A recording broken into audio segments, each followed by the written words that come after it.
Assalamualaikum warahmatullahi wabarakatuh. Bismillah, alhamdulillah, wassalatu wassalamu ala rasulillah Muhammadin sayyidil mursalin wa ala alihi wa sahbihi ajma'in, amma ba'du.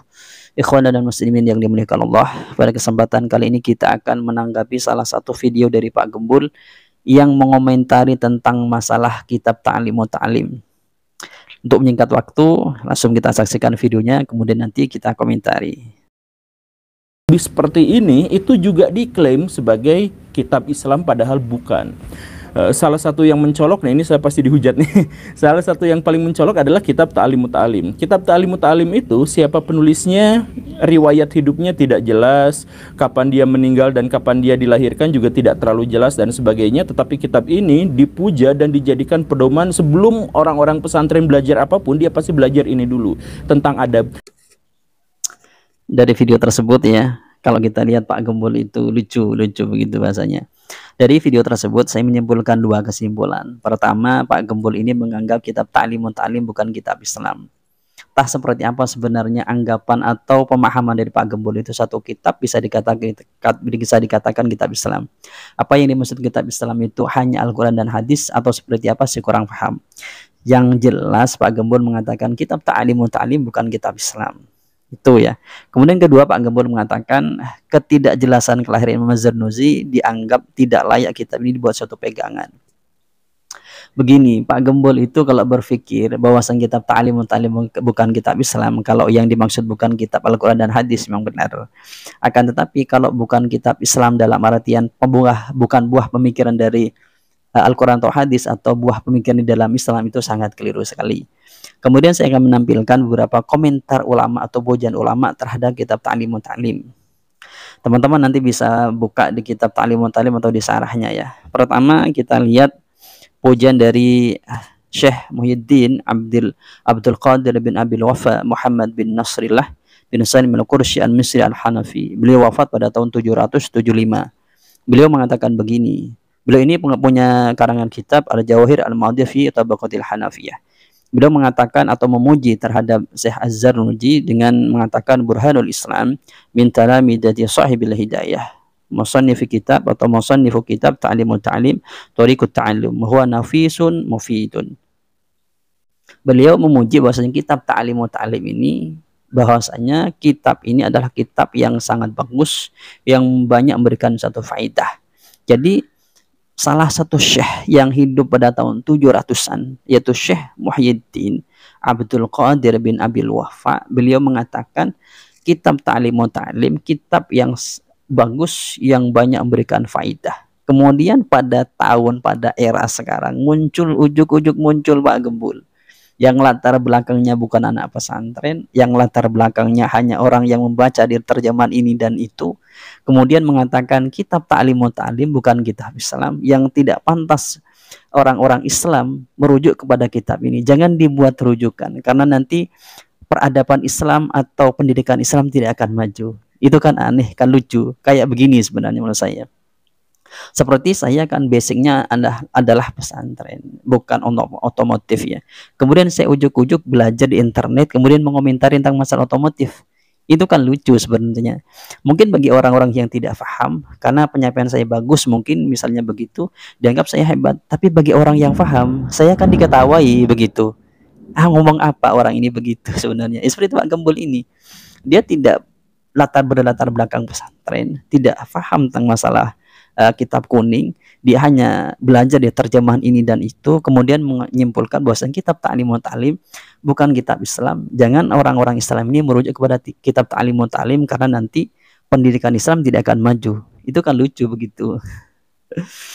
Kemudian sebenarnya banyak pujian ulama tentang masalah kitab Ta'lim wa Ta'lim. Nanti teman-teman bisa baca sendiri. Kemudian kita lanjutkan videonya ya. Nanti juga kita akan komentari.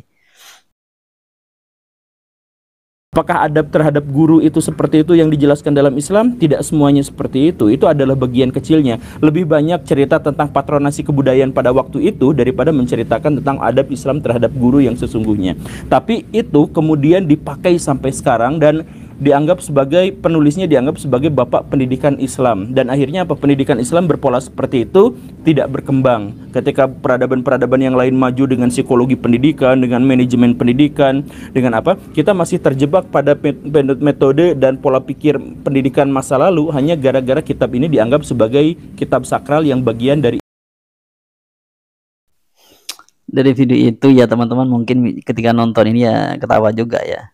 Dari video tersebut saya menyimpulkan begini, kitab Ta'lim wa Ta'lim menurut si Gembul ini membuat pendidikan Islam tidak berkembang dan maju. Pertanyaannya begini, yang dimaksud berkembang dalam pendidikan Islam itu seperti apa? Apa ketika tidak mencontoh ulama terdahulu dianggap berkembang atau bagaimana? Pak Gembul kan mengatakan ya begitu ya, bahwasanya kitab Ta'lim wa Ta'lim ini membuat pendidikan Islam itu tidak maju karena mencontoh kepada metode ulama terdahulu atau pada peradaban terdahulu. Ini begini ya, Gembul ini sebenarnya di dalam dia memberikan satu tesis ya, atau kesimpulan begitu bahasanya itu, kan tidak meneliti dulu dia di pesantren-pesantren atau di dunia pendidikan, tidak meneliti dulu. Mungkin yang diteliti adalah sebagian tempat itu yang misalnya begini, dari internet, kemudian ya dari pendidikan umum yang ada Islamnya, mungkin begitu, kemudian menyimpulkan ini dan itu. Ya keliru menurut saya Pak Gembul ini. Ya Pak Gembul itu begitulah, agak lucu menurut saya orang ini ya. Tapi ya oleh jemaahnya itu dianggap sebagai orang yang memang pemikirannya itu kritis atau pemikirannya itu bagus begitu. Ya terserah orang yang mau menilai ya. Tapi menurut saya khususnya dalam kasus ini ya lucu aja Pak Gembul ini. Pak Gembul ini mungkin begini, ingin coba membangkitkan namanya mungkin begitu, dengan coba memberikan pemikiran yang baru. Dia tidak berpikir entah pikiran saya benar atau tidak, yang penting saya berpikir berbeda dengan orang-orang sehingga menjadi perhatian orang-orang. Mungkin begitu bahasa ya, kalau kita mau simpulkan begitu. Kita lanjut ya. Padahal ini produk budaya Baraya, bisa ditolak, bisa dibantah, bisa didiskusikan. Kalau misalkan kita menolak kitab ini tidak jadi masalah, tidak akan dosa, tidak akan apa. Karena apa? Karena ini adalah bagian dari produk kebudayaan manusia di masa lampau. Gini, Pak Gembul ini kan begini, saya setuju dalam bahasa begini. Kita tidak harus memakai kitab Ta'lim wa Ta'lim. Saya sangat setuju. Karena ini adalah produk misalnya peradaban zaman terdahulu atau ketika mu'alifnya itu mengarang. Saya sangat setuju, tidak harus memakai kitab ini. Tapi begini, ketidakmajuan satu pendidikan itu bukan kita karena mencontoh misalnya pendidikan terdahulu, bukan.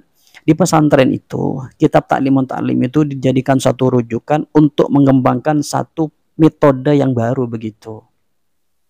Kalau kita bahasakan dengan kaidah anak pesantren itu adalah al-muhafadzatuh ala qadimi sholih wal akhdu ajadidil aslah. Gampangnya begitu. Kalau yang terdahulu itu bagus, kita pertahankan. Kita ambil kemudian yang baru-baru ini. Kalau pakai bahasa kita kembangkan metode sekarang dengan merujuk kepada metode yang terdahulu. Begitu. Begitu sarannya Pak Gembul, cara pikirnya itu. Ya mungkin begitu ya, kita lanjut lagi ya. Gitu. Nah, jadi orang-orang Islam sekarang itu banyak sekali mensakralkan kitab-kitab anu, kitab-kitab anu.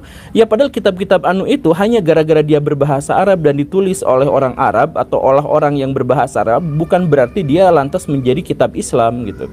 Ya kitab Islam yang kita sakralkan kalau mau ya hanya Quran saja, hanya hadis saja, dan yang ruang lingkup itu saja. Kitab fikih misalkan bisa kita diskusikan. Di tempat-tempat fikih itu kan didiskusikan, bukan disakralkan, bukan tidak boleh dibantah. Bukan Anda siapa berani mengkritik kitab ini. Ya nggak apa-apa, secara akademis kan seperti itu. Di dalam video tersebut ada dua kesimpulan menurut saya ya. Yang saya simpulkan pertama, Pak Gembul mengatakan bukan karena bertuliskan bahasa Arab atau ditulis oleh orang Arab menjadi kitab Islam yang disakralkan. Contoh kitab fikih. Fikih itu didiskusikan bukan disakralkan. Pengkritiknya jangan dibilang kamu siapa begitu kok mengkritik kitab fikih begitu. Kemudian kedua, kitab yang disakralkan hanyalah Al-Quran dan hadis. Ya saya setuju begini. Kitab fikih itu bukan kitab sakral. Dalam artian bukan Al-Quran dan hadis, setuju saya.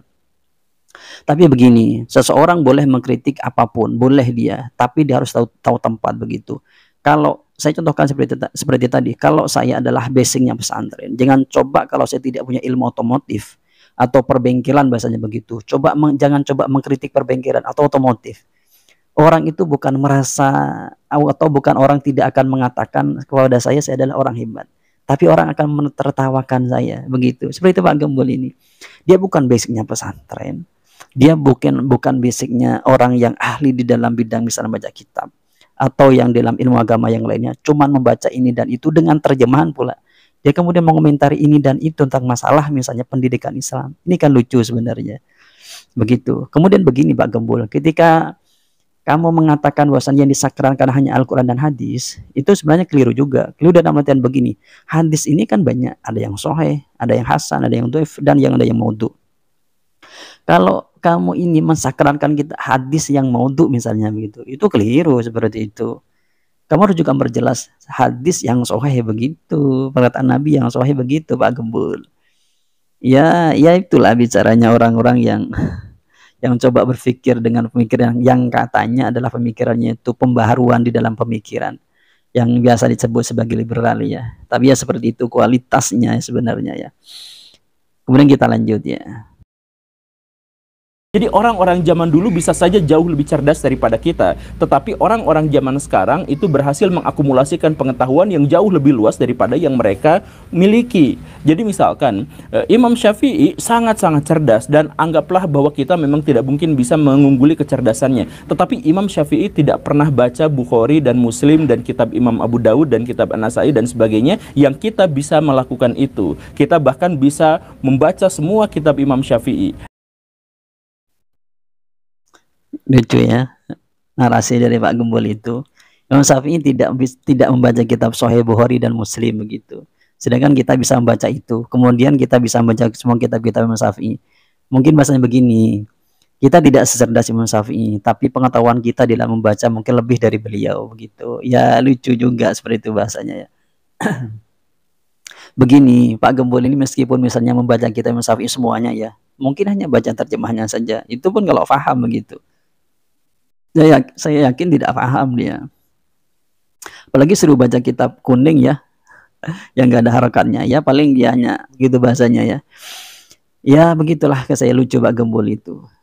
Begini Pak Gembul sebenarnya, memang Imam Syafi'i itu tidak membaca Imam Bukhari, kitab Sahih Bukhari dan Sahih Muslim ya. Memang apa namanya itu gradasinya berbeda. Tapi yang hadis-hadis yang terkumpul di dalam kitab Sahih Muslim dan Sahih Bukhari itu sudah ada sejak periode sebelumnya Imam Syafi'i. Karena Rasulullah itu hidup sebelumnya Imam Syafi'i. Pikirnya begitu Pak Gembul. Jadi hadis-hadis yang ditulis Imam Bukhari itu Imam Syafi'i juga tahu Pak Gembul. Bukan tidak tahu begitu. Itu lucu Pak Gembul. Dianggap Imam Syafi'i itu nggak tahu Sahih Bukhari hadis-hadisnya. Tapi Pak Gembul itu tahu gitu.